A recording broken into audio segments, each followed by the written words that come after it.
everybody, my name is Tanya and this is a very late January wrap up. So it is mid 20 something February when I'm filming this. I have tried to film this once before, but I couldn't even face looking at the footage. I don't think it was very good, and it was only a week ago that I tried to film that, so also not very prompt. I've had a real kind of funk when it comes to filming lately. Real kind of funk when it comes to a lot of things around BookTube at the moment. I'm being atrocious at being interactive in the community at all at the moment. I'm very behind on responding to comments. Hopefully by the time this goes up I'll fix that. I'm very behind on editing. I've still got one video that I filmed I think on the 1st of January that I haven't managed to get out. It's half edited, I just haven't got to the rest of it. Don't know why. I've been somewhat in a funk when it comes to reading. I've been making progress on things, but definitely not at a rate that I usually would, and that's fine. But you know, I've just been feeling sluggish towards all things BookTube at the moment, I think, which is a great shame because it's something that has been a huge part of my life and that I have really enjoyed. I'm just not feeling like it's something I want to do at the moment. It's more something that I have to do, and that's where I start getting a little bit hesitant. Because I don't want BookTube to be a chore. I want it to be something that I enjoy. So I've been kind of just going with that, but it's getting very late for this video now. There's lots of things I have to film and I don't know whether I will be able to. I'm going to try and have a bit of a filming session today. I'm also about to go back to study again. So in just over a week's time, I'm going to be starting study online classes, you know, around my full-time work again. Last year, I disappeared completely when that happened. I don't know what's going to happen this time, given that I've been so garbage so far this year anyway, let alone adding study on here. But like I said, I might try and film a few things today, depending on how my mood goes, that I can at least have something to eke out during that time. We will see. But yeah, I don't know what's going on at the moment, but here's everything that I read in January, as much as I can remember it anyway. So the first book that I completed in the month of January was something that I started in December, so very early on when it comes to January, so a very long time ago now. And that was Under the Skin by Michelle Faber, which I can't really say all that much about. So I've heard about Under the Skin a fair bit in the past, and always it was just this same line to describe it. And that is that it's following the story of a woman who picks up male hitchhikers. And that's kind of as much as I really knew about it. And now having read it, it's about as much as I want to tell you guys about it as well, because this story went in directions that I was completely not expecting. I was already intrigued by that one line, but it went completely nowhere that I could have imagined. And part of the enjoyment of this story is getting that reveal and the slow reveal of working out exactly what is going on, and having that revelation come to you, and still, you know, the time that it takes to really piece it all together. And I don't want to ruin that for anybody, because I think going in blind and experiencing that is really part of this story. So I'm going to stay with the basic line of this one of, this is following the character of Isalee, who is a woman who picks up male hitchhikers, and things go on from there. I really enjoyed this, and it is something that has stuck with me, even though it's been a very long time since I actually read it. Still kind of thinking about everything that was going on with that one. I've previously read The Crimson Petal and the White by Michelle Faber. This is completely different, which I knew that going in, but totally different style from one to the other. Both very well written, but definitely a completely different feel, but something that I would definitely recommend. The next book I read in the month of January is something I've already spoken about in an individual review video, so I'm not going to spend too much time on it here, but that is this one, which is To the Sea by Christine Dibley. This one was very kindly provided to me by the publisher, Pan Macmillan, here in Australia, and I really enjoyed this. So as I said, I'm not going to talk too much about it because there is a review video. It's completely spoiler free, and I'll have it linked down below if you're interested. But basically this is a blending of crime fiction with ancient myth and fable and folklore. It's the story of a young girl who goes missing off the coast of her family home, surrounded by family members in waters that shouldn't be particularly dangerous to somebody who's such a strong swimmer as her, and it goes on from there.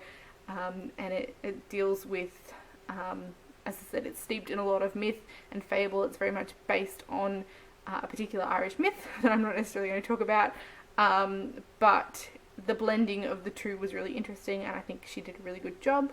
This is a debut novel by an Australian author. It did take me a little while to get into the writing style initially. I think it felt like a first novel to begin with. In maybe the wording choice or the way something was expressed, it felt like it was trying to write nicely, or trying to write beautifully, which jarred a little bit to start with. But either that toned down and the author found her voice that she was comfortable in, or I got drawn into the story and I didn't notice it anymore. Because it's something that definitely passed quite quickly. So if you do start this one and are struggling, just keep on, because it does definitely get better, and I'm very interested to see what this author does next. Next up, I've got something that I really don't know how to talk about, especially at this remove from having read it, and that is this one, which is Cat's Cradle by Kurt Vonnegut. I read this one because it's part of the 30 before 30 list that I'm currently working on, now that I've ticked over to under a year until I'm 30, as of the end of January. And it's also on the 1,000 Books You Must Read Before You Die, so it was a great double tick off for this one. And yes, so this one is very bizarre, as you'd expect, being Kurt Vonnegut. This isn't the first Kurt Vonnegut I've read. I've previously read Galapagos and Slaughterhouse 5 by him, so I'm used to his more unusual style. But this one was particularly odd. Quite a lot of this one has faded for me. I haven't kept, a lot of it fresh in my mind since finishing it. It is well over a month now since I finished it, and my brain's been all over the place. But I'm still struggling on how to actually describe this one. This one's being told from the perspective of a man named John. It also deals with the children of the man who invented the atomic bomb, and a very dangerous substance called Ice-9, and the potential end of the world, and a strange fictional religion, and it's a ride. I'd been advised previously with this one that it's a book that you should read physically instead of listen to an audiobook, and having now read it, I would definitely agree. This one is told in quite an interesting style, in that there are lots of very, very short chapters, and so some might only go for a paragraph or half a page, and quite often they have quite long detailed chapter names as well. And I think if you were listening to it and not being able to see that delineation on the page, it might get very confusing very quickly. It's already quite confusing jumping around in short, sharp little chapters when you're reading it, but I think you could get very lost very quickly with an audiobook, so I'm glad I went that route and would definitely echo that. I think it's one that you should read as opposed to listen to. And I enjoyed it well enough. It didn't, grab me entirely. As I said, I haven't really retained a lot of it since I finished it, but it was a fun little ride the time it was, and I don't really have anything much more to say about it than that, unfortunately. Next up, I've got my Agatha Christie for the month of January, and that is this one. This is Cat Among the Pigeons, which is one of her Hercule Poirot stories, and one that I hadn't read before. And as always, I really enjoyed this, and as always, there's probably not too much I can describe about this one. It's quite an interesting story in that it's blurb, and also the way it starts. It's set in quite a prestigious girls' school, and goes on to follow something that happens there, but we've got kind of a couple of chapters of setup, and then we switch over to scenes that are kind of setting up this political intrigue and extremely valuable jewels and political assassination. And as time goes on, the two stories start to interweave, following what happens when the games mistress at this school is found murdered, and as I said, things go on from there. It's quite an interesting one in that this is a Hercule Poirot story, but he doesn't make his appearance till I think the page 250 or something like that, so at least 2/3 through this novel before Poirot makes his appearance, which I would expect of a Miss Marple novel, but not so much Poirot, so I thought that was intriguing in itself. We've also got a number of other people who are kind of trying to sleuth this story as well. As I said, I found it particularly intriguing that this is setting up as just a story that's told in a girls' school, but it weaves in so much more, so if that premise doesn't really appeal to you, there's a little bit more to it than that. I would definitely recommend this one. As always, I very much enjoyed it, and I'm starting off the year right by checking off my Agatha Christie during the month it's meant to be read. Next up, I completed the audiobook that I was working on for the majority of January, and which I probably started in the month of December, and that was The Mad Ship by Robin Hobb, which is the second book in her Live Ship Traders series, and I adored it. So it's been quite a long time since I read the first book in the series, Ship of Magic. I think maybe 2015 even. I don't think I read it in 2016 or listened to it. So it was about time that I finally got back to this world, and I'm so glad I did, because it was exactly what I needed, and it was an absolute joy, and definitely a step up on the first book for me. I did really enjoy Ship of Magic, and the storyline. There were a few things that frustrated me about it, which is usual with Robin Hood, really, because you get so invested in the characters. But I wasn't there fully, whereas in Madship, it's really stepped up for me.